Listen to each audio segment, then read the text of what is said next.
오늘은 6.25 한국전쟁 67주년이 되는 날입니다. 북한의 남한 침공으로 시작된 6.25 전쟁, 1950년 6월 25일부터 1953년 7월 27일까지 3년 1개월 2일 동안 벌어진 전쟁입니다.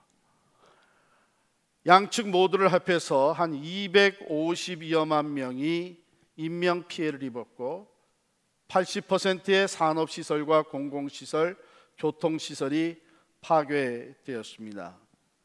정부 건물의 4분의 3이 파괴되거나 손상되었고 가옥들의 절반이 파괴되거나 손상이 되었습니다. 한반도 전체를 폐허화했을 뿐 아니라 약 20만 명의 전쟁 미망인과 10여만 명이 넘는 전쟁 고아를 만들었고 1천여만 명이 넘는 이산 가족을 만들었습니다. 이게 통계 숫자만 들어도 참으로 너무나 끔찍한 전쟁. 다시는 이런 전쟁이 일어나서는 안 되겠습니다. 우리는 늘 한국의 통일과 평화를 위해서 하나님 앞에 늘 기도해야 하겠습니다. 우리의 삶에는 여러 가지의 전쟁이 있어요. 경제전쟁, 종교전쟁, 마약과의 전쟁, 테러와의 전쟁이 있습니다. 그리고 우리 그리스도인들에게는 항시 영적 전쟁이 있습니다. 오늘 설교의 제목은 그리스도인의 전쟁과 평화입니다. 이제 오늘부터 시작해서 한 앞으로 2달 동안 성경의 역설적인 가르침, 역설적인 기독교의 진리에 대해서 말씀을 나누려고 합니다. 오늘은 전쟁과 평화, 또 다음 주일에는 멍에를 메고 쉼을 얻는다, 그리고 낮아짐으로 높아진다, 죽어야 산다. 이런 내용들은 하나님의 말씀이 우리에게 제시하고 있는 진리인데 언뜻 듣게 되면 이것은 역설적인 내용들입니다. 그리스도인의 전쟁과 평화. 마태복음 10장 34절에 보면요, 내가 세상에 화평을 주러 온 줄로 생각하지 말라. 화평이 아니요 검을 주러 왔노라 하셨는데, 이 검, 문자 그대로 하면 검을 던지러 왔노라, 그런 뜻입니다. 즉 검이 상징하는 것은 분쟁이고 다툼이고 싸움입니다. 그런데 한 걸음 더 나아가서 35절 36절에 보면 내가 온 것은 사람이 그 아비와 딸이 어미와 며느리가 시어미와 불화하게 하려 함이니 사람의 원수가 자기 집안 식구니라. 바로 이 싸움이 가정 안에서 일어나게 된다고 하는 얘기입니다. 그냥 지역사회, 선교지뿐만이 아니라 평화로워야 되는 가정 안에 예수로 인하여서 불화가 생긴다는 거예요. 그러니까 기독교는 믿으면 안 되는 종교가 아니냐, 이렇게 얘기하는 분들도 있습니다. 참, 이 내용은 예수님이 가르쳤던 일관된 그 가르침과 상충되는 것 같아요. 원래 예수님은 이 땅에 탄생하실 때에 평화의 왕으로 오셨죠. 이사야서에 그렇게 예언이 되어져 있고, 예수님 탄생하실 때에 천사들의 합창소리가 울려 퍼지기를 땅에서는 기뻐하심을 입은 자들 가운데에 평화로다 그랬습니다. 또 실제로 그는 평화를 이루며 살아가셨습니다. 가난한 자들, 소외된 자들, 병든 자들, 귀신 들린 자들, 무지한 자들을 찾아다니면서 그들 안에 하나 주님의 평안을 주시고 치료해 주시고 가르쳐 주시고 먹여 주시고 삶으로 보여주실 뿐만 아니라 서로 사랑하라고 가르쳐 주셨고, 보배와 같은 말씀으로 주신 팔복음 중에 하나 보면 화평케 하는 자는 복이 있나니 저희가 하나님의 아들이라 일컬음을 받을 것이며 그랬습니다. 마지막 예루살렘 입성하실 때에도 그는 말을 타고 입성하지 않고 나귀 새끼를 타고 입성하심으로써 평화의 왕으로 오신 것을 다시 또 보여주셨습니다. 그러면 오늘 말씀은 무슨 말입니까? 예수님께서 검을 던지러 왔다고 하는 이 표현은 원인을 얘기하는 것이 아니고 목적을 얘기하는 것이 아니고 결과를 얘기하는 것입니다. 그러니까 예수님이 오심으로 말미암아 사람들이 둘로 나누어지는 일이 생기게 되는데 그것이 사회에서뿐만 아니라 가정에서도 마찬가지란 얘기죠. 예수님은 참 생명과 평화를 주시기 위해서 십자가에 달려 죽으시고 부활하셨습니다.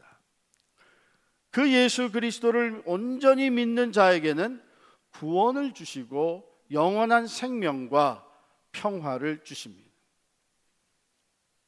그러나 그것을 받아들이지 않는 사람들이 있습니다.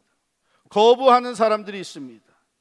한 걸음 더 나아가서 그 말씀을, 그 복음을, 생명의 진리를 전하는 자들을 미워하고 핍박하는 사람들이 있습니다. 이 두 부류의 사람들이 형성이 되는데 바로 예수 그리스도의 오심과 그분의 십자가와 부활의 복음으로 인해서 나누어진다는 것입니다. 또 하나는 이 둘이 절대로 타협하거나 혼합될 수가 없다는 것입니다.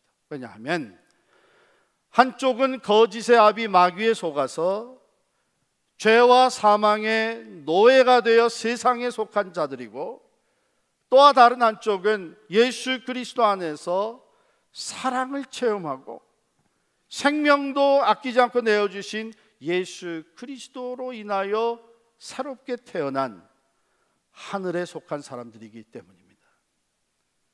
주님은 요한복음 15장 18절 19절 그리고 16장 1, 2절에서 이렇게 얘기하셨습니다.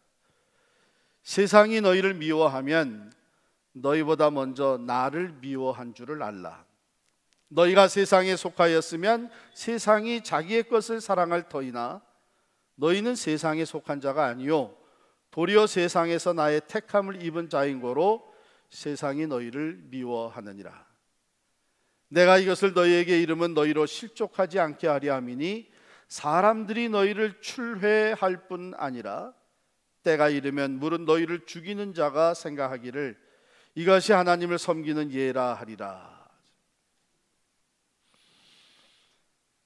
우리 교회에서도 여러분들이 처음 예수를 믿으면서 이런 경험을 한 사람들이 있습니다. 신방 가면 이런 얘기를 들어요.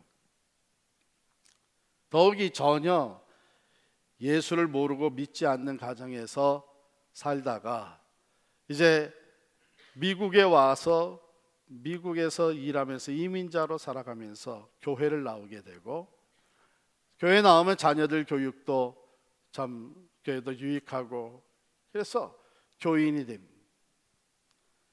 그래서 예수를 믿고 세례받고 신방을 받은데 가서 얘기를 들어보니까 하는 말이 예수 믿는 게 쉽지가 않았어요 목사님 그러더라고요. 그러니까 처음 교회 나오라고 하는 지인에게 부탁을 받고 그래 나도 한번 교회 나가봐야 되겠다 하고 오는 주일에는 교회 가겠습니다. 처음 오는 거니까 내가 와서 픽업해서 가겠다고.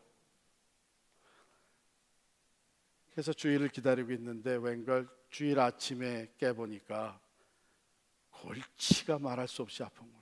두통이 이게 막 머리가 뽀개지는 것 같아요. 전화해가지고 그랬다는 거예요. 꼭 가려고 어젯밤까지 다 준비하고 있었는데 너무 머리가 아파서 못 가겠습니다. 미안합니다. 다음 주일에 꼭 가겠습니다. 주일 지나서 또 멀쩡해져 가지고서는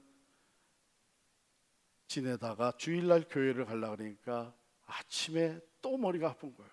이게 몇 번 반복이 되니까 교회로 인도하던 집사님이 내가 한번 찾아가겠다고 해서 찾아와서 주중에 이제 기도를 하면서 집사님이 얘기를 해준 거예요. 이게 소위 말하는 영적 싸움이라는 건데 지금 악한 영이 교회에 나가지 못하게 방해하는 거니까 우리 기도합시다. 예수의 이름으로 물리칩시다.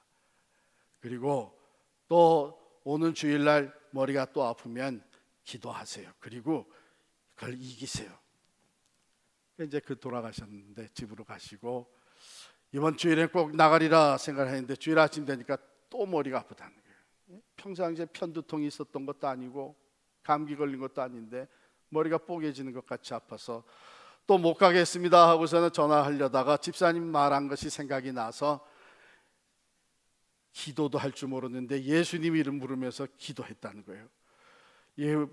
이걸 이기고 교회 갈 수 있게 해주십시오 하고서는 기도하고 그러고서는 힘을 내가지고 아프지만 운전을 해가지고 자기가 직접 교회에 왔다는 거예요. 그런데 목사님 너무나 희한한 게 교회 파킹랏에 딱 파킹을 하고 차에서 내리니까 깨끗이 사라졌다는 거예요.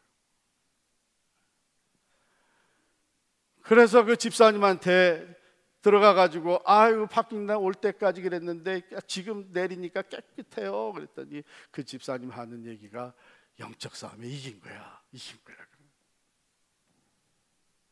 그렇습니다.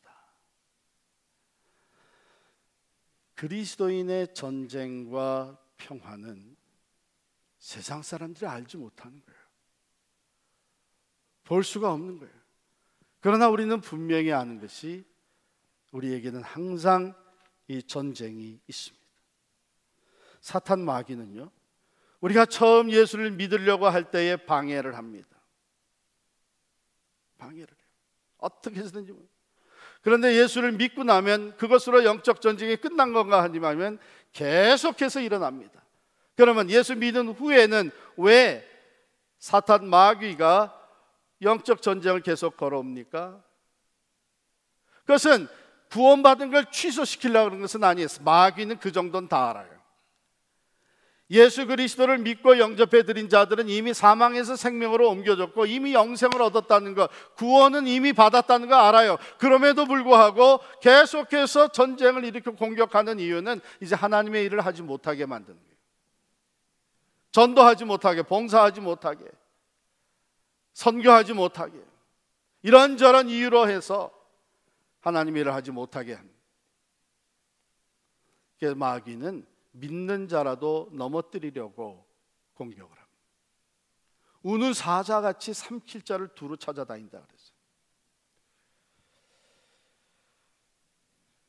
죄의 유혹과 세상의 근심과 걱정, 어려움과 시련, 이런 모든 것들을 어떻게 하시는지 동원해서 영적 전쟁을 합니다.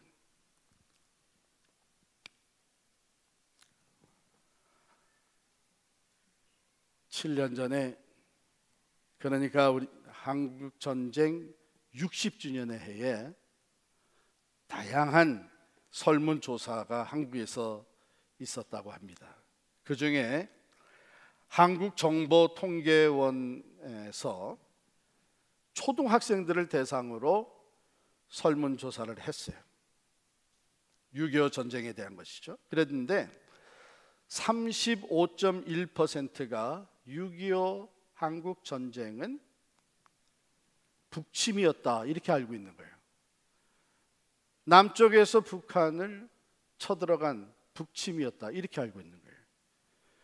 그리고 초등학생 중에 50.7%가 한국 전쟁은 조선시대에 있었던 것으로 알고 있는 거예요. 또 행정안정부에서 중고등학생들을 대상으로 설문조사한 것에 보면 중고등학생 56.8%가 전쟁 연도를 모르고 있는 거예요. 그리고 38%는 전쟁이 일어나도 싸우지 않겠다 그렇게 한 거예요. 이거 심각합니다. 이게 왜 심각하냐면, 더더욱 심각한가 하면, 여러분 지금 우리 한국은 휴전 중이에요. 전쟁이 끝난 게 아닙니다. 38선을 건너는 것은 휴전선입니다. 전쟁이 종식된 것이 아닙니다. 그런데 거기에서 자라나는 우리 자녀들이 6.25 전쟁이 조선시대에 있었던 것으로 알고 있고 1950년도에 전쟁이 도발됐다는 것도 모르고 그것이 북침이었다고 알고 있으니 전쟁이 일어나도 싸우지 않겠다고 하고 있으니 이 앞으로 어떻게 되겠지? 우리 영적 전쟁도 마찬가지입니다. 여러분들이 지금 편안하게 어려움 없이 신앙생활을 하고 있습니까? 잘 기억하세요. 이제는 영적 전쟁이 끝난 게 아닙니다. 사탄 마귀가 더 이상 여러분들을 건드리지 않고 놔두는 것이 아닙니다. 휴전 중이에요. 이 전쟁은 우리가 주님 앞에 서는 그날까지 계속됩니다. 마귀는 끊임없이 믿는 자라도 넘어뜨리려고 우는 사자와 같이 달겨드는 거죠. 가장 위험한 때가 언제냐? 이게 휴전 중인 줄 모르고 종식된 줄 알고 있고 영의 세계에 대해서 더 이상 관심을 갖지 않고 영적 싸움에 대해 무관심할 때, 그때 가장 위험합니다. 하나님의 말씀은 이런 영적 전쟁, 마귀와 죄와 세상과 싸워야 한다고 말씀하십니다. 에베소서 6장 10절부터 12절에 보면 종말로 너희가 주 안에서와 그 힘의 능력으로 강건하여지고 마귀의 괴계를 능히 대적하기 위하여 하나님의 전신 갑주를 입으라. 우리의 씨름은 혈과 육에 대한 것이 아니요 정사와 권세와 이 어둠의 세상 주관자들과 하늘에 있는 악의 영들에게 대함이라고 말하고 있습니다. 하나님의 전신 갑주를 입고 말씀 위에 든든히 서서 무시로 깨어 기도하며 우리의 힘과 지혜와 능력이 아니라 하나님의 도우시는 능력으로 하나님을 의지함으로 영적 싸움을 싸워 나아갈 때에 그 싸움은 우리의 승리로 끝나게 되는 줄 믿습니다. 왜요? 주님 말씀하셨습니다. 세상에서 너희가 환난을 당하나 담대하라. 내가 세상을 이기었노라. 할렐루야. 그러므로 예수 그리스도를 온전히 의지하고 나아가는 사람은 모든 영적 싸움에서 승리하게 될 줄을 믿습니다. 타협하면 안 됩니다. 주님이 주시는 참된 화평, 평안은 불의와 죄와 세상과 타협해서 주어지는 것이 아닙니다. 일시적으로 우리의 눈에는 적당히 컴프로마이즈하고 타협하게 되면 그것이 평안함을 가져다 두는 것 같지만 불의한 것과 거짓된 것과 악한 것과 악한 영의 꼬임에 타협을 하게 되면 잠시 평안을 가져다 두는 것 같아 보이지만 깊은 불안함과 두려움에 빠져 들어가게 됩니다. 진정한 평안은 오직 예수 그리스도를 통해 우리에게 주시는 줄을 믿습니다. 거짓과 불의와 세상과 타협하면서 이 세상적인 인간적인 화평을 추구한 사람들, 평안을 얻고자 했던 사람들, 그 비슷한 종류의 범죄한 것이 드러나서 뉴스에 올라온 것 읽기만 해도 보기만 해도 마음이 떨리고 두려워지고 불안해지는 것이 사실이 아닙니다.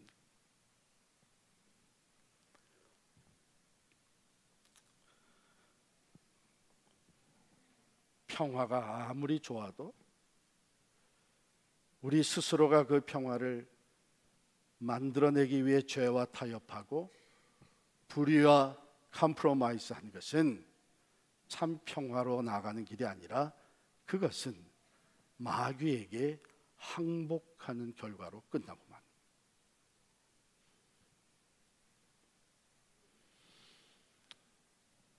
폭우가 쏟아지게 되면 며칠 전에도 그런 일이 있었죠. 플러딩이 홍수가 엄청난 그 물결이 흘러내린 무섭게 물이 흘러내리면서 온갖 쓰레기들도 같이 따라 내려오고 심지어는 자동차까지도 떠밀려 내려옵니다. 그런 와중에서도 가만히 보게 되면 그 물결, 거센 물결을 헤치고 거슬러 올라가는 피쉬들이 있습니다. 작은 피라미 같은 작은 피쉬지만 그 거센 물결을 거슬러 올라갑니다. 왜요? 생명이 있기 때문에. 생명이 없는 것들은 다 떠밀려 내려가지만 아무리 작은 고기라도 생명이 있기 때문에 거슬러 올라갔습니다. 오늘 우리들에게는 많은 사람과 많은 자원이 필요한 것이 아니라 예수 그리스도 안에 진정한 생명력을 가진 하나님의 사람들, 교회가 필요한 것입니다. 왜? 세상의 거친 물결은 계속해서 거짓과 불의와 함께 흘러가고 있습니다. 이대로 있는 것이 편안하고 이대로 있는 것이 안정을 이루는 것이라고 착각하고 있는 사람들은 함께 머물러 떠밀려 내려가지만 이래서는 안 되겠네. 하나님의 말씀, 진리, 생명을 온전히 의지하고 나가는 사람들은 그것을 거슬러 올라가게 되는 줄을 믿습니다. 이것이 우리가 싸우는 영적 싸움입니다.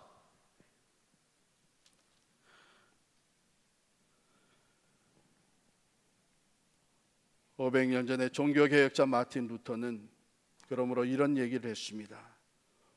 모든 사람과 화평하며 아무에게서도 공격을 받지 않는 목사는 잘못되었다.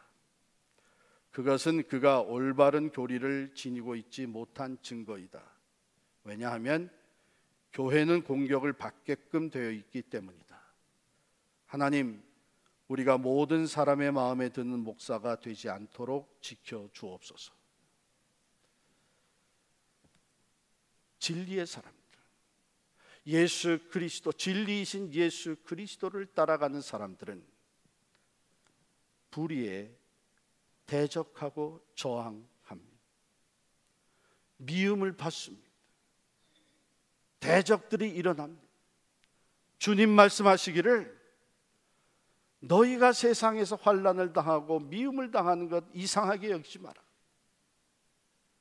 저들이 먼저 나를 미워하고 나를 핍박하였느니라.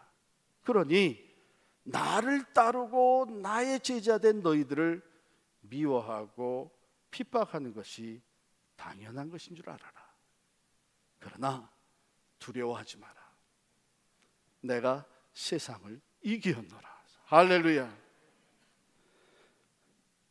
목사뿐만이 아니라 우리 성도들, 우리 그리스도인들이 마땅히 이 전쟁을 치러 나가야 돼요. 영적 전쟁은 우리의 삶에 항상 일어나는 일입니다. 내가 세상에서도 인정받고 세상에서도 잘되고 천국의 소망 가지고 하나님 안에서도 은혜 생활을 하고 모든 사람, 믿는 사람 안 믿는 사람에게 다 인기를 끌고 그렇게 될 수는 없습니다. 왜냐하면 예수 그리스도께서 오심으로 말미암아 두 부류의 사람들로 나눠져 있기 때문에 거짓과 진리가 혼합될 수가 없고 하늘에 속한 사람들과 세상에 속한 사람들이 같은 멍에를 맬 수가 없기 때문입니다. 사람들이 두려워서 손해볼까 봐 죽는 것이 두려워서 적당히 타협한 것이 우리에게 평안을 가져다 주는 것 같지만 그 길은 오히려 악한 영에게 끌려가서 더 큰, 더 깊은 불안과 초조함과 두려움에 빠져 들어간 것입니다. 그러므로 사도 바울은 담대하게 이 영적 싸움을 싸워 나갔던 사람 중에 한 사람입니다. 그는 모든 상황 속에서 믿음의 주에 온전케 하신 예수님만 바라보며 오직 예수를 외치면서 관계의 어려움도 극복하고 환경의 어려움도 극복하면서 죽음의 위기까지도 담대하게 대처해 나가며 영적 싸움을 싸운 사도 바울은 디모데후서 4장 7절 8절에 이렇게 고백합니다. 나는 선한 싸움을 싸우고 나의 달려갈 길을 마치고 믿음을 지켰으니 이제후로는 나를 위하여 의의 면류관이 예비되었으므로 주 곧 의로우신 재판장이 내게 주실 것이요 내게만 아니라 주의 나타나심을 사모하는 모든 자에게 도니라. 할렐루야. 이게 무슨 말이에요? 그날까지, 주님 앞에 서는 그날까지 우리는 이 영적 싸움을 부단히 싸워 나가야 될 것이고, 우리가 믿음으로 이 선한 싸움을 싸워 나갈 땐 반드시 우리가 승리하게 되고 주님 주신 의의 면류관을 차지하게 되는 줄을 믿습니다. 우리 싸움 마치는 날 의의 면류관, 의의 면류관 받았으리라. 우리 싸움 마치는 날 의의 면류관 예루살렘 성에서. 그렇습니다. 그런데 여러분, 그리스도인의 전쟁과 평화가 이것이 패러독스가 되는 이유는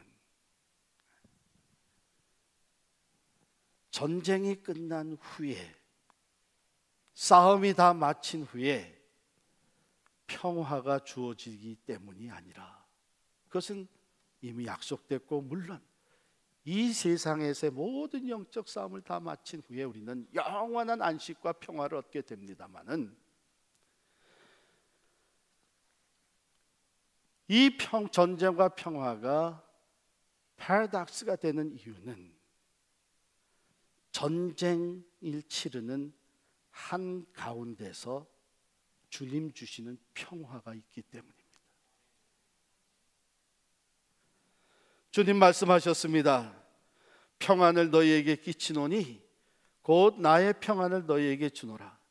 내가 너희에게 주는 것은 세상이 주는 것 같지 아니하니라. 너는 마음에 근심하지도 말고 두려워하지도 말라. 세상에서 영적 싸움을 싸워 나가는 그때에 그 고통과 아픔과 두려움이 엄습해오는 그때에, 그 한가운데서도 세상이 알지 못하고 줄 수 없는 평화가 우리 주님으로부터 우리에게 주어지는 줄을 믿습니다. 그렇기 때문에 그리스도인의 삶 속에 있어서 이 전쟁과 평화는 공존하는 것입니다. 오히려 그 전쟁 한가운데서 하나님 주시는, 주님 주시는 이 참 평화와 담대함이 있음으로 인하여 이 전쟁을 더 잘 싸우게 만들어 주시는 은혜인 줄을 믿으시기를 바랍니다.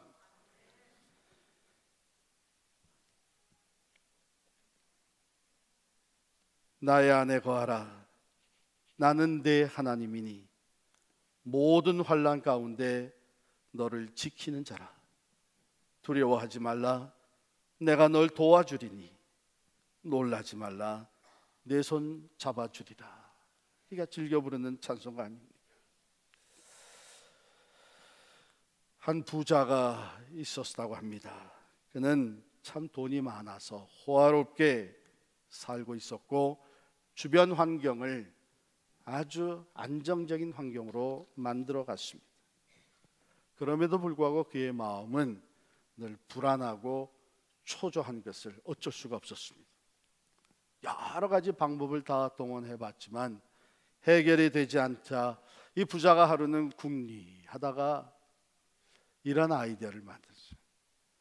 유명한 화가들을 모아가지고 그들에게 거액의 돈을 주면서 그림을 그리게 했습니다. 그리고 그림의 주제는 평화였습니다. 그 화가들이 그린 그림들을 다 가져와서 전시해 놓았습니다. 이 부자가 전시장에 가서 그 작품을 하나하나 주의 깊게 감상을 했습니다. 그림들이 대부분 비슷했습니다. 참 아름다운 자연, 그 산 밑에 고요한 호수가 있고 하늘에는 흰 구름이 둥둥 떠갑니다. 그런 그림을 보고 이 부자가 그냥 지나칩니다. 또 다른 그림을 보니까는 아주 평화로운 농촌 풍경을 그려놨습니다. 그 그림도 부자가 그냥 지나쳤습니다. 이런 식으로 그려진 모든 그림들을 다 지나치고 마지막에 한 그림 앞에 부자가 섰습니다. 그것을 깊이 들여다보고 있는 부자의 눈에는 생기가 돌기 시작했습니다. 그 그림은 소위 우리가 얘기하는 평안과는 좀 거리가 먼 그림이었다고 합니다. 산이 있고 절벽 깎아져 내린 절벽이 있고 그 밑에 험하게 흘러내리는 물이 있는데 폭포수가 거세게 쏟아져 내리는 그림. 그런데 그 폭포수 그 뒤에 암벽 조그마한 굴 속에 라빈 버드가 새가 자기 알을 품고 고요하게 앉아있는 모습이었다고 합니다.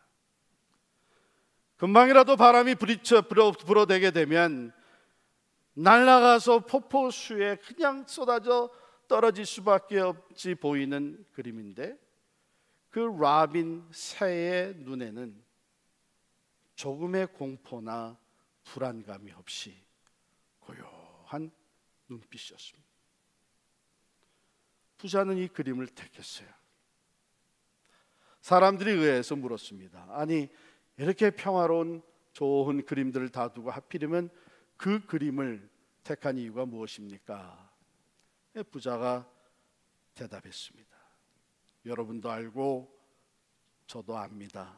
이 세상에 참된 평안한 환경이라는 것은 없지 않습니까? 진정한 평안을 얻는 길은 이 라빈 새처럼 불안하고 요동하는 세상 가운데서도 마음의 평안을 유지할 수 있는 것이야 하겠죠. 그렇습니다.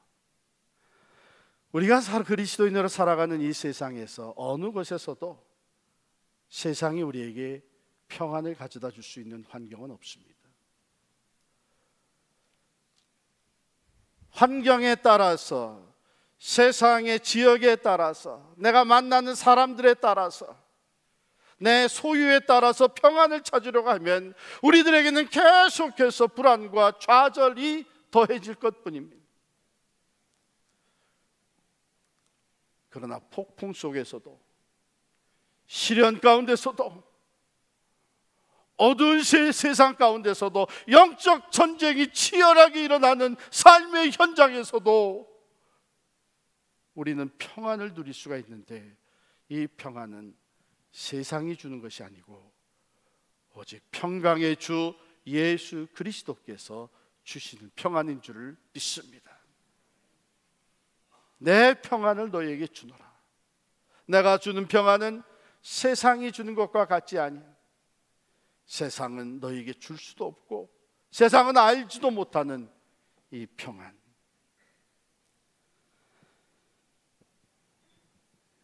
바울과 실라는 빌립보에 가서 전도를 하다가 시컷 매를 얻어맞고 감옥에 갇혔습니다. 그러나 그 한밤중에 그들은 하나님을 찬미하며 기도했습니다. 주의 평화가 저들의 마음을 가득 채웠습니다.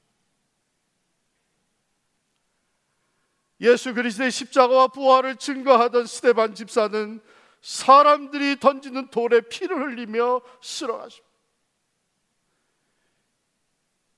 예수에 대한 진리를 듣는 것으로 고통스러웠던 세상 사람들이, 죄인된 사람들이 그를 향해서 돌을 던져 입을 열지 못하게 했습니다. 스데반 집사는 피를 흘리며 쓰러져 갔지만 그의 얼굴 모습은 천사의 모습같이 변했다 그랬습니다. 주님이 주시는 평화가 저의 심령에 가득 차 있습니다. 예수 그리스도를 믿음으로 말미암아 우리에게 부딪혀오는 여러 가지 영적 전쟁, 그것이 가정에서도 이루어질 수 있는데, 서로 원수가 되는 일이 벌어진다고 했는데, 그렇다 그래서 이 말씀대로 이제는 내가 예수를 믿으니까 예수 안 믿는 우리 부모를 원수같이 대하라는 얘기가 아니죠. 오히려 영적 전쟁이 벌어지는 그 한가운데서 주님을 바라봄으로 말미암아 주님 주시는 평화 채워져서 그 미움을, 나를 향한 미움과 박해를 사랑으로 극복하고 나를 몹쓸 것으로 여기고 있는 그 사람들을 불쌍히 여기기 위해서 저들의 영혼을 위해 기도하고 믿는 자로서의 아름다운 삶의 본을 보이도록 주님께서 우리 안에 평화를 주십니다.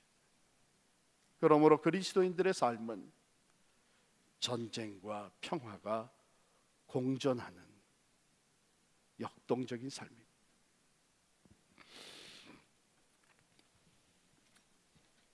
여러분들이 지금 신앙을 지켜나가기 위해서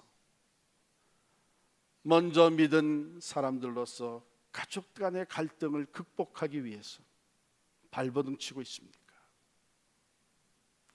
하나님의 전신 갑주를 입고 구원의 확신을 가지고 기도하면서 나아가시기를 바랍니다. 믿음의 주여 온전케 하시는 인 예수만을 바라보고 나아가시기를 바랍니다. 세상이 주지 못하는 평화, 세상은 알 수도 없는 그 평화가 여러분들의 삶 속에 임하게 될 것입니다. 옥중에 갇혀서 편지를 쓰던 사도 바울은 사랑하는 빌립보 성도들에게 이렇게 전합니다.